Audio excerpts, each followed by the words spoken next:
सुट्ट्यांमध्ये सर्वात कंटाळवाणी असते ती दुपार. कारण सर्व मित्र जमून सुद्धा दुपारच्या रणरणत्या उन्हात मनसोक्त हुंदडता येत नसायचं. मग अशा वेळी दुपार टाळायची कशी याचे बेत आखले जायचे आणि मग यातूनच जन्माला यायची चटकदार भेळ पार्टी. मग मध्याच्या घरून मुठभर कुरमुरे यायचे, तर बाळ्याच्या घरून फुटाणे, राणीच्या घरून शेव, तर पिंकीच्या घरून पापड्या. आणि अशा तऱ्हेने सर्व मित्रांची भेळ जमायची आणि सुरू व्हायची भेळ पार्टी. आज मामाच्या गावाला जाऊन मजा घेऊया या भेळ पार्टीची. चला आज बनवूया सुकी भेळ.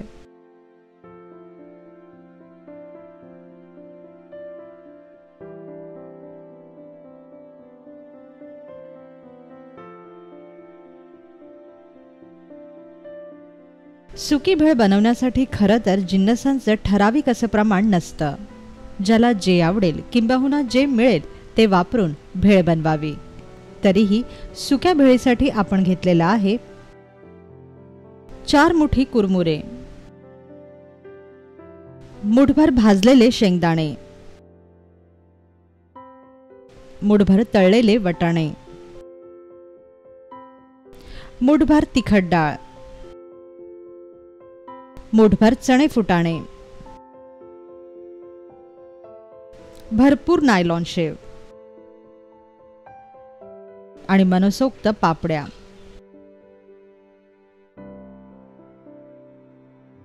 एखादा कांदा, नावाला हिरव्या मिरच्या, थोडीशी कोथिंबीर, लिंबाचा रस,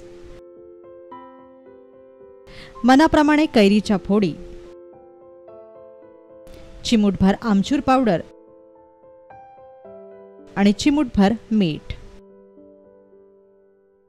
भेळीची खरी मजा कागदाच्या पुडक्यातच आहे. मग अशाच पुडक्यात किंवा वाटीत कुरमुरे घ्या आणि आपल्या आवडीप्रमाणे सर्व सुकी जिन्नस या कुरमुऱ्यात मिसळत चला. यानंतर यात कैरीच्या फोडी, चिरलेला कांदा, हिरवी मिरची, कोथिंबीर घाला. चवीपुरतं मीठही घाला. वरून यावर लिंबाचा रस पिळा. चिमूटभर आमचूर पावडरही मिसळा आणि सर्वात शेवटी यात भरपूर नायलॉन शेव घाला आणि भेळ छान मिसळून घ्या.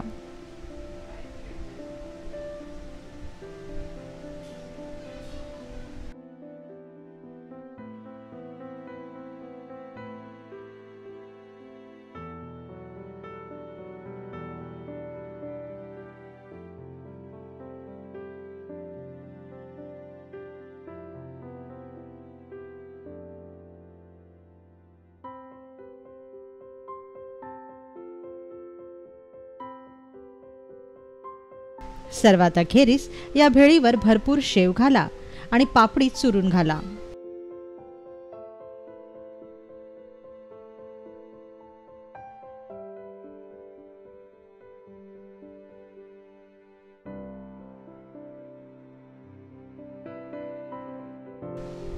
आता वरून पापडी घालून मजा घ्या या चटकदार सुक्या भेळीची.